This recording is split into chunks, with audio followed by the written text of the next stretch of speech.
Dios les bendiga una vez más en este precioso día que Dios nos permite estar delante de esta estimable audiencia. Un saludo a todos aquí a través del Betel Televisión para cada uno de ustedes.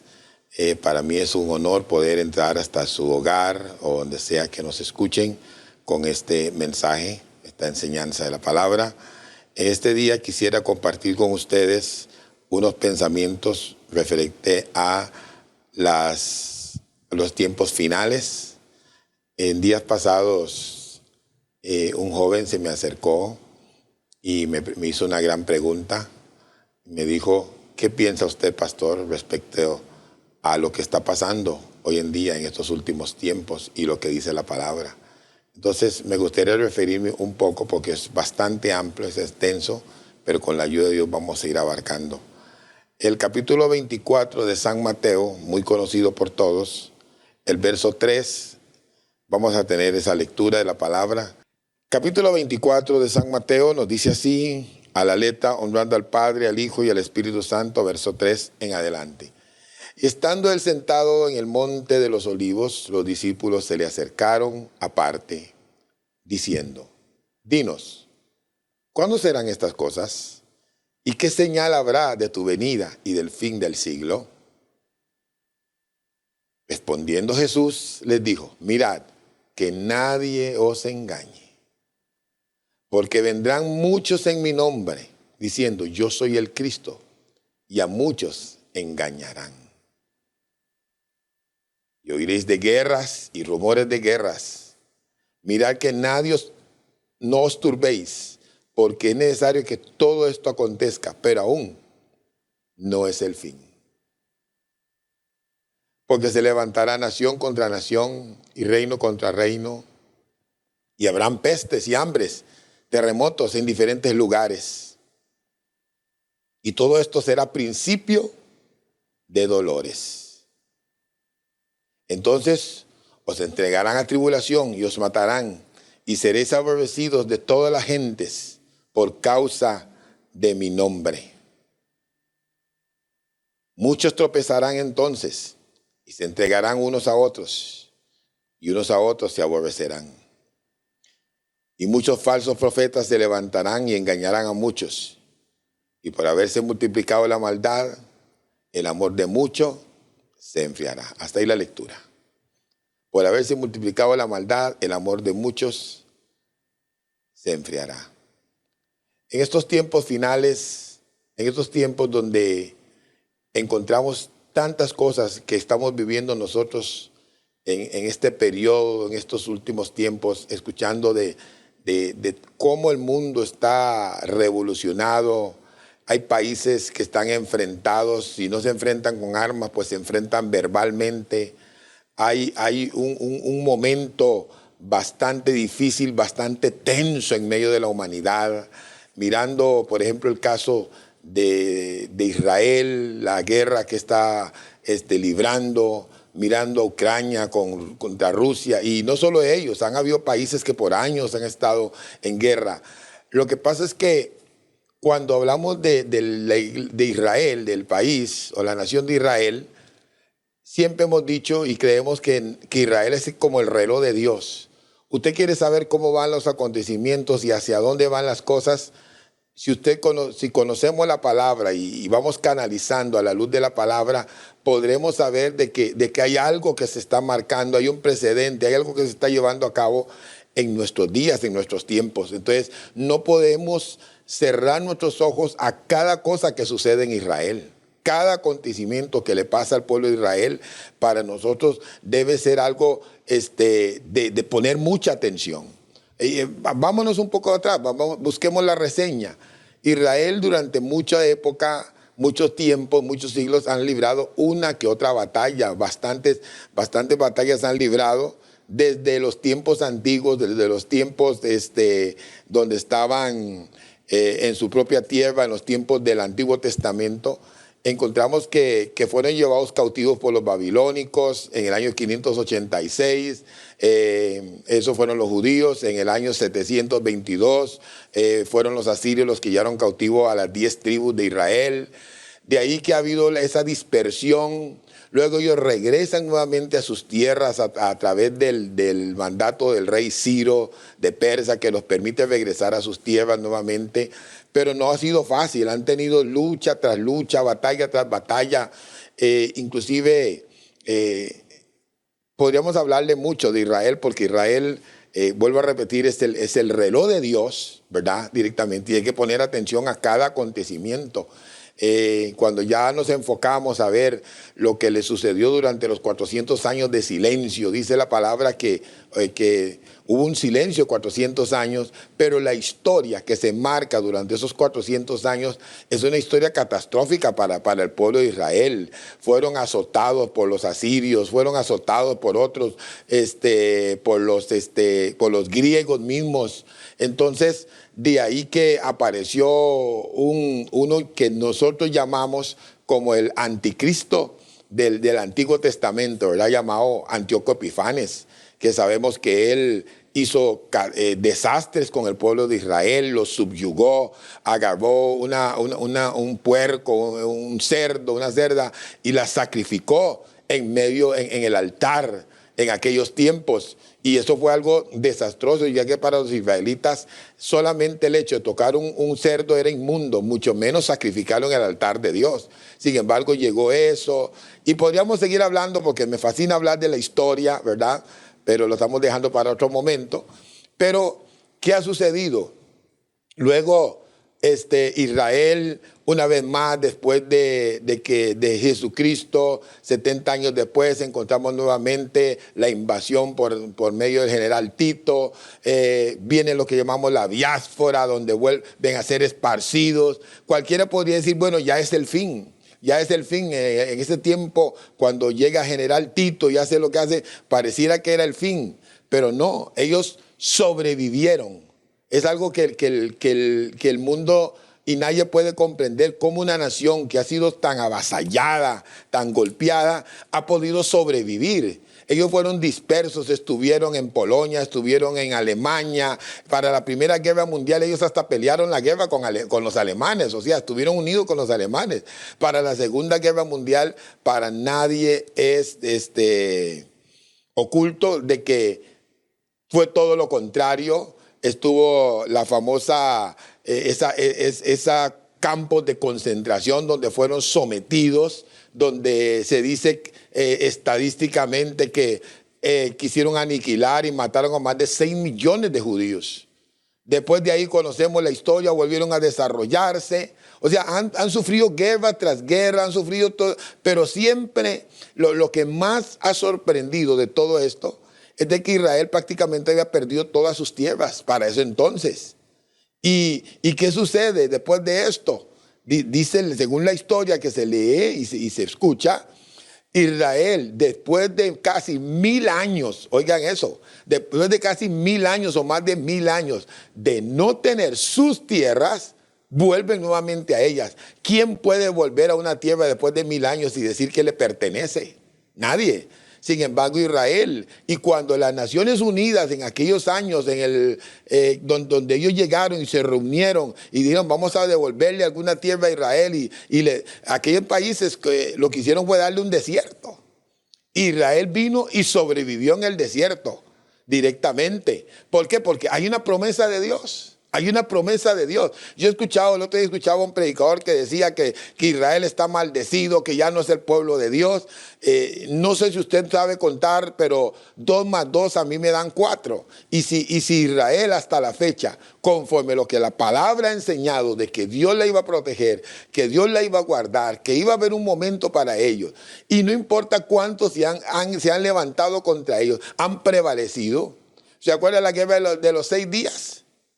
Cómo se levantaron 2, 3 naciones contra ellos y en cuestión de 6 días un país tan pequeño, tan indefenso, pudo derrotar a un país poderoso como Egipto en ese entonces. ¿Por qué? Porque la mano de Dios ha estado ahí siempre y sigue con ellos. Entonces, ¿qué sucede? Dios ha tomado entonces a Israel como el reloj para ir sabiendo qué es lo que está pasando. Los discípulos en este momento le preguntan, Señor, ¿qué va a pasar en estos tiempos? ¿Qué señales habrá de tu venida? Y entonces le dice, bueno, van a haber guerras.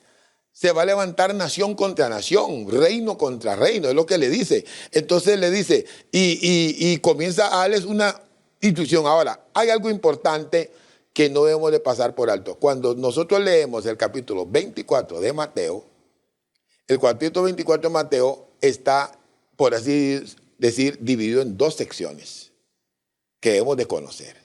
No podemos confundir una cosa con la otra. Está una parte que involucra lo que llamamos nosotros la gran tribulación directamente, y está la parte que involucra antes de la venida de Cristo directamente. Entonces, o antes del rapto de la iglesia. Es importante saberlo, y tal vez con más tiempo Dios nos permita poder hablarles directamente lo que hablamos del rapto de la iglesia, que si será antes de la tribulación, durante la tribulación o después de la tribulación, que son teorías que hay, pero bueno, se los dejo para más adelante o otro tiempo. Pero ¿qué quiero decirles con esto? En este momento dice que Jesús le responde, le dice, verso 5, porque vendrán muchos en mi nombre diciendo yo soy el Cristo. Es una señal que da. Y a muchos se engañarán. ¿Será que no han aparecido muchos diciendo que yo soy el Cristo? Hace poquito, hace algunos años atrás, me recuerdo que en las carreteras había un gran rótulo, unas vallas. Tiene que haber sido un hombre de dinero o algo, porque tenía unas grandes vallas publicitarias y se le llamaba Jesucristo hombre a esa persona. Se dice que ya falleció. Ahora están esperando que resucite, pero bueno, ya falleció. Y entonces, así como él, han habido muchos diciendo, bueno, yo soy el Cristo. Entonces dice, vendrán muchos en mi nombre, diciendo yo soy el Cristo, y a muchos se engañarán. Para el tiempo del fin, esto va a agarrar mayor fuerza. Todavía no ha agarrado la fuerza que debe de tener de una manifestación de personas queriendo suplantar a nuestro Señor Jesucristo. Pero habrán momentos, y sobre todo habrá uno que el apóstol Pablo lo llama el inicuo, el hombre de pecado, cuyo advenimiento es por obra de Satanás. Ese va a ser el anticristo, el que va a aparecer. Pero primero, antes de eso dice, y oiréis de guerras. Habrán rumores de guerras. No dice que hay guerra, dice que habrán guerras y rumores de guerras también, directamente. Cuando analizamos esto, podríamos, aún los creyentes del tiempo del apóstol Pablo, ahí en 2 Tesalonicenses, ellos estaban preparándose porque creían de que ya Cristo venía, porque estaban pasando momentos difíciles. Entonces, en medio de esos momentos difíciles, ellos dijeron, yo creo que ya Cristo viene. Yo creo que ya...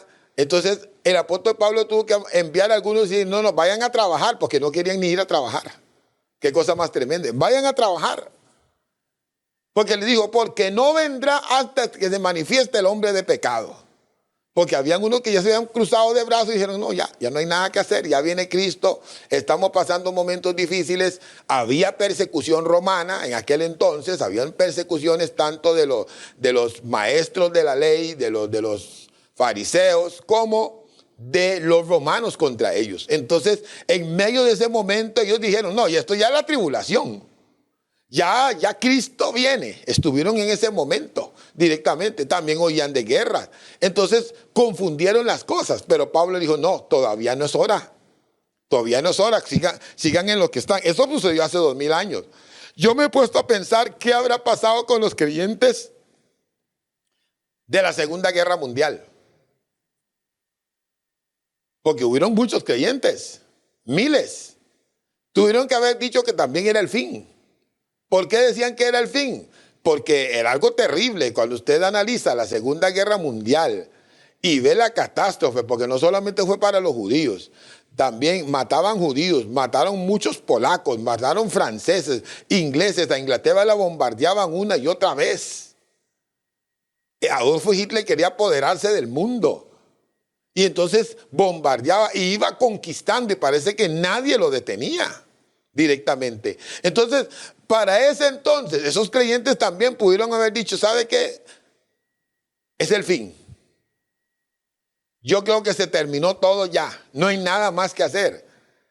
Pero hay algo que Dios me ha dado durante estas enseñanzas que me ha hecho tratar de enfocar para que usted y yo podamos comprender realmente de qué se trata cuando se dice este es el fin. Yo lo llamo, así como los médicos lo dicen en la medicina, fallas múltiples. Cuando una persona, el médico llega y le dice, le quedan 6 meses de vida, algunos le dicen que le quedan 2. A veces le dicen le quedan 5 días o 2 días, no pasa de 5 días y se muere. Yo siempre quise saber cómo el médico hace para saber que ya se va.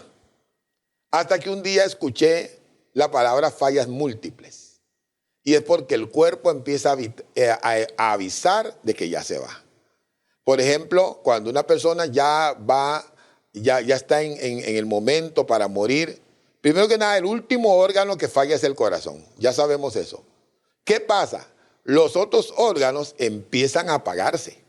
Y parece que como que para que el corazón pueda sobrevivir, entonces ellos empiezan a apagarse. Así lo hemos explicado de esa forma, ¿verdad? No soy médico, pero he escuchado casos así. Entonces, ¿qué sucede? De repente le dicen, ya los riñones no le están funcionando. De repente le dicen que el vaso ya no está trabajando. O el hígado ya no está haciendo su función, entonces usted ve que esa persona se llena de agua, de líquido, porque comienza a empanzarse de agua porque ya no tiene ni riñones funcionando, ni funcionando el hígado, entonces suceden esas cosas. A algunos le comienzan a dar toda clase de cosas y entonces esas cosas son las que llaman fallas múltiples. Cuando ya el cuerpo se está despidiendo, entonces empieza poco a poco a fallar una cosa, otra cosa, un órgano, otro órgano, hasta que al final para el corazón. ¿Cómo enfocamos esto ahora? Algunos dicen, ya es el fin. ¿Cómo puedo saber yo? ¿Cómo vamos a saber nosotros que el tiempo que usted y yo estamos viviendo son tiempos de fin? Porque tenemos que medirlo a través de las fallas múltiples. Jesús dijo en la palabra y dio señales de cosas que iban a suceder para el tiempo del fin.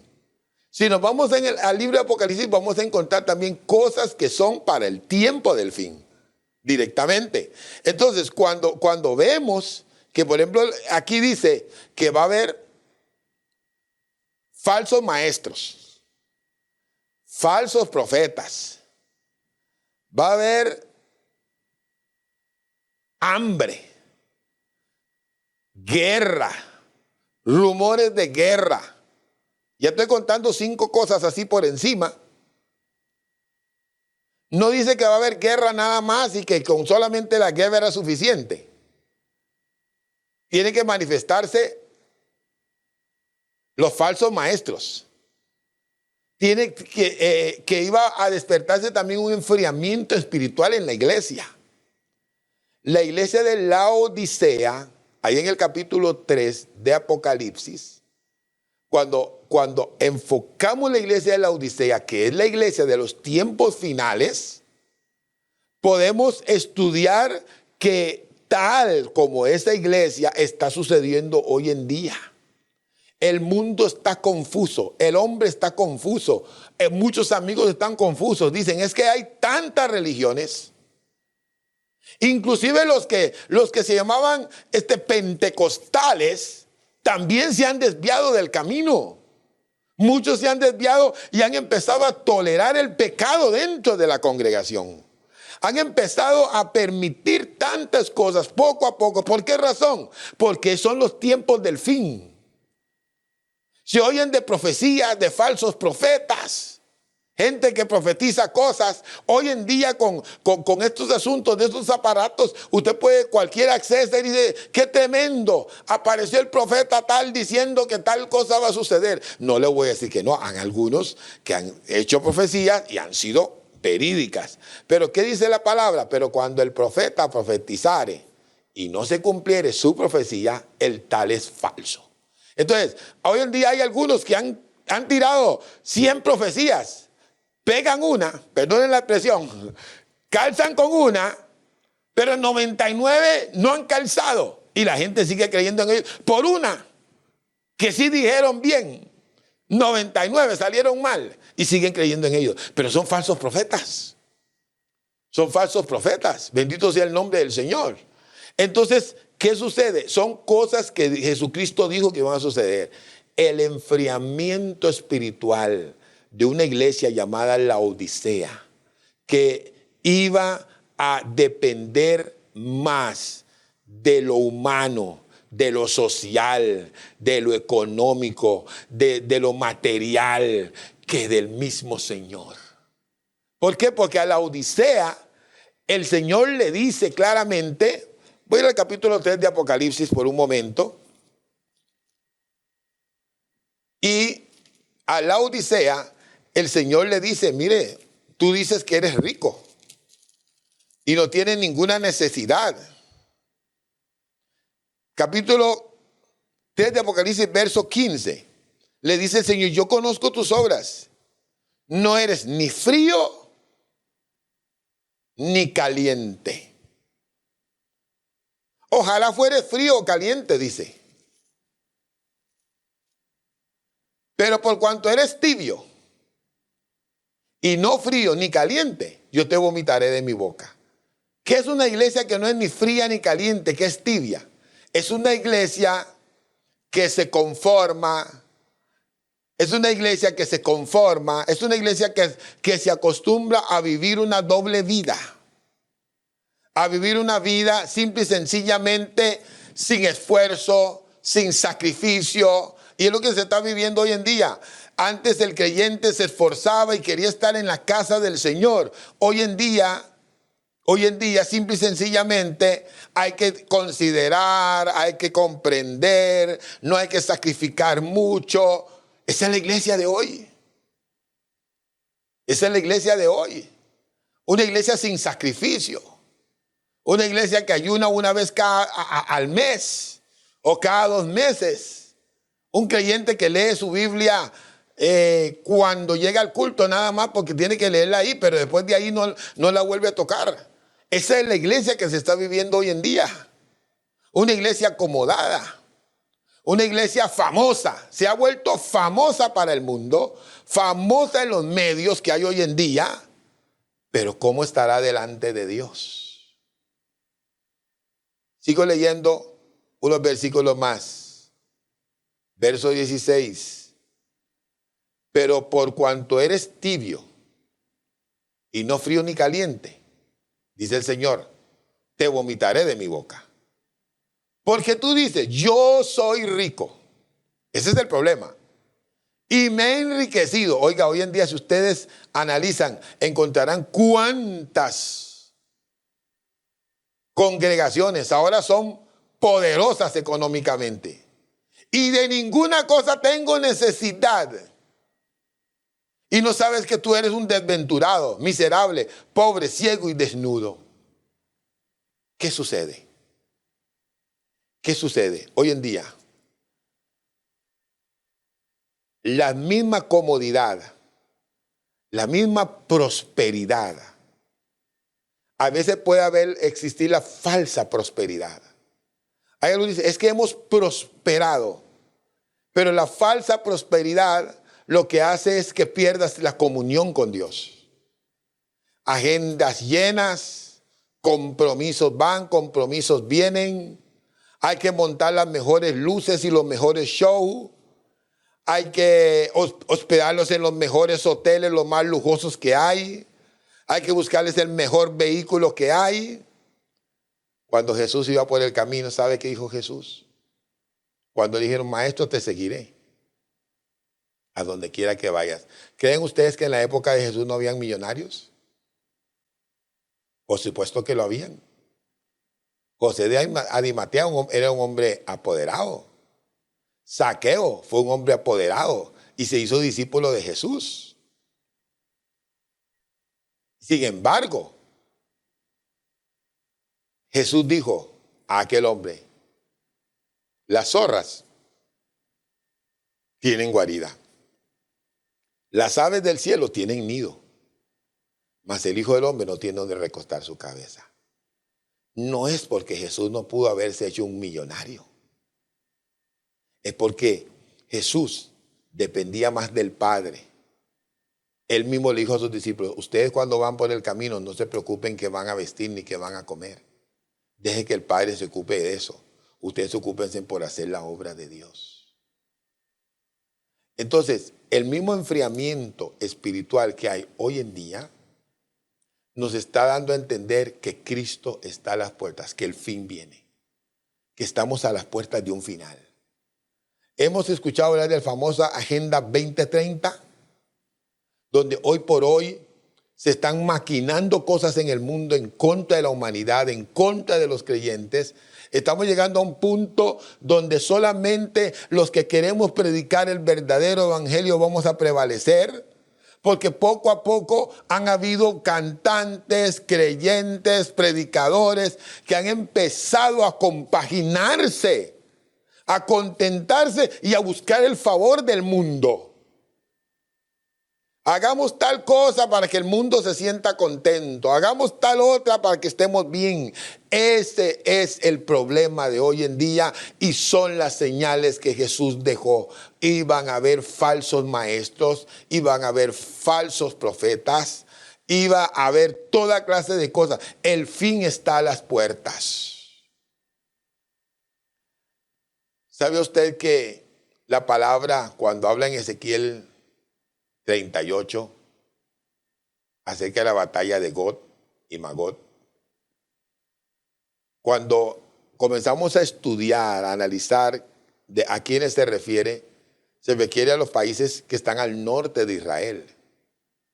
Y esos países son compuestos por Rusia y algunos aliados más, aún la misma India. Entonces, si usted y yo empezamos a analizar de frente lo que está sucediendo hoy en día, ¿cuáles son los países que se han aliado con Rusia? Son los mismos países que la misma palabra dice que se iban a aliar. Esto es algo que nos están avisando. Son los mismos que se han aliado y están de acuerdo aún con la invasión de Ucrania. Están de acuerdo y se han unido con Rusia. ¿Qué sucede? Nos están dando una alerta de que pronto se van a volver, pero en contra de Israel, que es lo que la palabra dice que va a llegar a suceder para el tiempo del fin. Nunca antes se habían aliado de esa forma. Pero por lo que está sucediendo con los países estos del occidente, ellos dicen, aliémonos nosotros los del oriente y vamos a ver cómo hacemos para todo esto, todo lo que está sucediendo. Sabemos que hoy en día en el oriente muchos países se han levantado y han señalado a Israel como un país cruel, como un país que hay que destruirlo. Esto no es nuevo. Esto sucedió durante mucho tiempo, durante tiempos atrás, en el año 67, el año 70, todo eso también ya estaba. Siempre lo han maquinado, siempre han tratado, Lo que pasa es que hoy por hoy se han dado cuenta que esos países poderosos como Rusia y otros ya están ahora volviendo a ver este asunto. Nos da a entender que hay una señal del fin. Nos da a entender que hay algo que está por venir. Bendito sea el nombre del Señor. Yo quiero compartir con ustedes también aquí en 2 de Timoteo, el capítulo 3, porque el apóstol Pablo describió cómo iba a ser en estos tiempos finales la humanidad. Escuchamos de hombres que tienen un corazón cruel. Hombres que no la piensan para si tienen que exterminar a alguien, torturar a alguien. Escuchamos de tantas cosas que suceden hoy en día, aún en nuestro país, con las drogas, con tantas cosas. Pero gente que no tienen misericordia de nada. Algunos en esos países que creen que lo están haciendo por sus dioses, destruyendo al cristiano, destruyendo a aquel que proclama a Cristo. Pero el apóstol Pablo en el capítulo 3 le dice al joven Timoteo, verso 1, también debe de saber esto, que en los postreros días vendrán tiempos peligrosos, porque habrá amadores de sí mismos, ávaros, vanagloriosos, soberbios, blasfemos, desobedientes a los padres. Y esta palabra que dice, ingratos. Habrán impíos. Impío es aquel que abandona su fe. Y hoy más que nunca se ha escuchado de creyentes pentecostales que se han vuelto y han cambiado una vez más la verdad por la mentira. Sin afecto natural. O sea que eso que los hacía conmoverse, sentir, tener sentimientos, no lo tendrán. Implacables, calumniadores, interperantes, crueles. Y oiga eso, aborrecedores de lo bueno. Cuando habla de aborrecedores de lo bueno, ¿sabe qué quiere decir? Quiere decir de que, como hoy nos está sucediendo, a lo bueno lo están llamando malo. Todo aquel que quiere vivir una vida pulcra, respetuosa, de santidad, para el mundo somos ridículos. Para el mundo somos los malos. Para el mundo somos los que nos hace falta amor porque predicamos una palabra de verdad. Y para el mundo, ¿a quién le aplaude el mundo? Hoy en día a los que hacen la maldad. A mí me ha llamado la atención porque hoy en día con este asunto de los géneros y todo esto, hoy en día, en tiempos pasados, una persona que se le ocurría decir que se enamoraba de un animal, inmediatamente lo llegaban a encerrar y le ponían camisa de fuerza porque decían que estaba loco.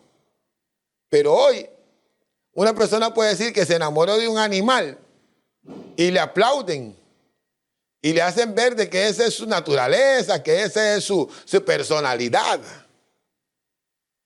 ¿Hasta dónde? El mundo ha cambiado. ¿Hasta dónde el mundo va llegando? Va siendo trastornado por tantas cosas. Bendito sea el Dios de la gloria. Cosas como estas, dijo el apóstol Pablo, que iban a suceder. Dice que en el verso, seguimos leyendo, seguimos en la lectura que llevamos. Traidores, impetuosos, infatuados, amadores de los deleites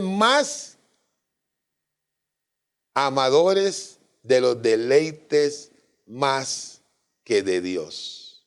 Paramos aquí una vez más. Esto para nosotros es muy fácil lanzarlo. Para nosotros es muy fácil lanzarlo solamente para las personas perdidas. Pero hoy más que nunca, dentro de las congregaciones, dentro de las iglesias, esto ahora calza. Amadores de los deleites más que de Dios. Si a una persona le toca ir al culto, ir a la casa de Dios, y el pastor dice, bueno, esta semana vamos a tener un culto extra porque hay una campaña. La semana siguiente, ¿sabe qué hacen? Dicen, como fui un día más, un día menos voy. Sí, le cobran al Señor. Discúlpeme, soy pastor y yo he visto eso, no en una iglesia, en muchas iglesias. Le cobran al Señor. Dicen, mire, es que la semana pasada tuvimos 2 cultos el domingo.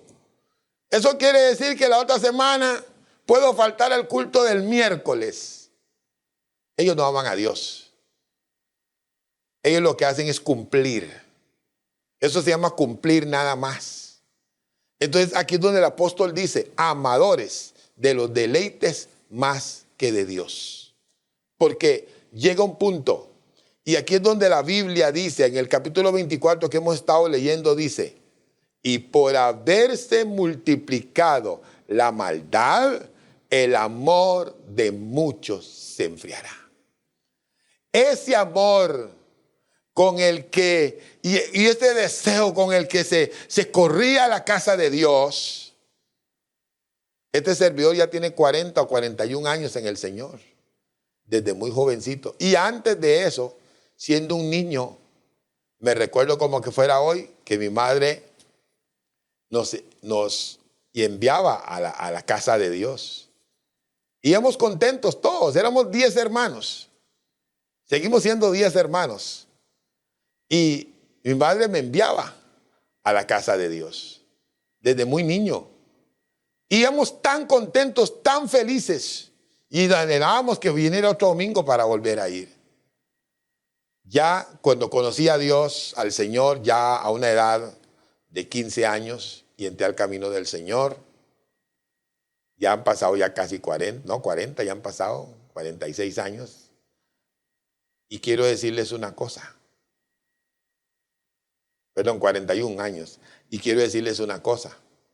No me he cansado. Para mí no hay mejor deleite que estar en la casa de Dios. Pero ¿qué ha pasado hoy con la iglesia? ¿Qué está pasando con la iglesia? Se está enfriando. Están entrando en la edad, en la época o en la era de la iglesia de la Odisea. Eso es lo que está pasando para estos tiempos del fin. Jesús dijo que esto iba a suceder para el tiempo del fin. Iban a haber momentos crueles, iban a haber momentos peligrosos, pero iban a haber momentos de enfriamiento, donde se enfría de tal manera que le da igual si llegó o no llegó el culto del domingo. Le da igual si le recargan de trabajo, porque dice, es que tengo que trabajar. Usted dirá, es que este pastor es bastante anticuado. Pero la Biblia no es anticuada, sigue siendo la misma. Y trabajo siempre ha habido. Algunos que creen que solamente hoy por hoy es que hay mucho trabajo. Siempre ha habido mucho trabajo. Pero esos hombres y esas mujeres de aquel entonces comprendieron que era más dichoso estar en la casa de Dios que conseguir un día extra de trabajo. Esa es la diferencia que marca. La palabra lo dice claramente. Seguimos leyendo un poquito más. Quiero continuar con el capítulo 3 de 2 de Timoteo. Y estando él sentado en el monte, aleluya, santo es el Señor.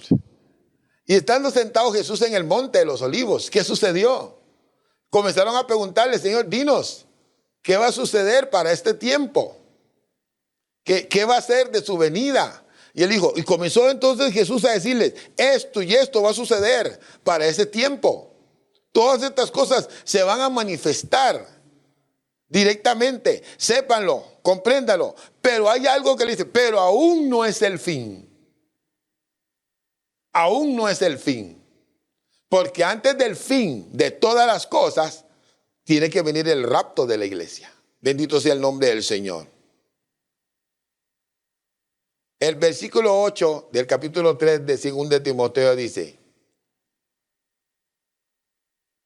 y de la manera que James y Jambres resistieron a Moisés, así también estos resisten a la verdad. Hombres corruptos de entendimiento, réprobos en cuanto a la fe. Oiga eso. James y Jambres fueron aquellos magos que llegaron. Y cuando Moisés tiró la vara, la convirtió en serpiente, ellos también hicieron lo mismo. Y algunas otras plagas, ellos también sacaban ranas, pero jamás como la cantidad de Moisés, ¿verdad? Pero ellos resistieron. Cuando llega un punto en la vida de los hombres, el hombre que está desviado del plan de Dios, llega un punto donde se resiste a la palabra, se resiste a la verdad. Y estamos viviendo esos tiempos hoy. Triste, lamentable, donde la humanidad se resiste a la palabra, donde la palabra es clara cuando marca el pecado, cuando marca lo que es vivir una vida para Dios. La palabra es clara en ella y dice claramente que hay que buscar a Dios mientras pueda ser hallado. Pero ¿qué hace el hombre? El hombre decide torcer su camino, se resiste a la palabra. Es más, y hoy en día quieren prohibir predicar el verdadero evangelio. Hoy en día el predicador que sale por los medios tiene que medir sus palabras y analizar, porque o si no lo borran ahí del YouTube o de donde sea que vaya a salir. Lo borran de algún medio de eso y no, usted no puede salir ahí porque está hablando muy fuerte. O sea, que se quiere ocultar la verdad de la palabra, pero no se puede. Entonces la palabra lo dice claramente, en aquellos tiempos eso sucederá. Sigue diciendo, más no irán más adelante, porque su insensatez será manifiesta a todos, como también lo fue a aquellos. Y el consejo que el apóstol le da a Timoteo: pero tú has seguido mi doctrina, conducta, propósito, fe, longanimidad, amor, paciencia. Si usted cree que usted tiene persecuciones, oiga lo que dice aquí: persecuciones y padecimientos, como los que me sobrevivieron en Antioquía, en Iconio, en Listra, persecuciones que he sufrido, y de todas me ha librado el Señor. Amada iglesia, quiero decirte en esta hora que la persecución viene. Oiga eso, iglesia, la persecución viene. Y esa persecución vendrá. Y solamente el que decide mantenerse para Dios estará firme. El fin de todos los tiempos se acerca. La hora se acerca, los finales, todas las luces de emergencia están encendidas. Por doquier podemos ver las fallas múltiples se están dando. Pero una cosa que yo he querido enfocar más es cómo dentro de la misma iglesia está creciendo la cizaña con fuerza. Cómo dentro de la misma iglesia, lo que nosotros llamamos iglesia, está poco a poco la Odisea agarrando fuerza. Están acomodados, ya nadie quiere buscar a Dios, ya no hay hombres y mujeres con un llamado. El que tiene un llamado va por conveniencia, porque puede adquirir algo, porque puede ser famoso. Nosotros no entramos a servir a Dios porque podíamos ser famosos. Entramos a servir a Dios porque anhelábamos poder agradarle. Bendito sea el nombre del Señor. Entonces, en Mateo, capítulo 24, con eso voy concluyendo.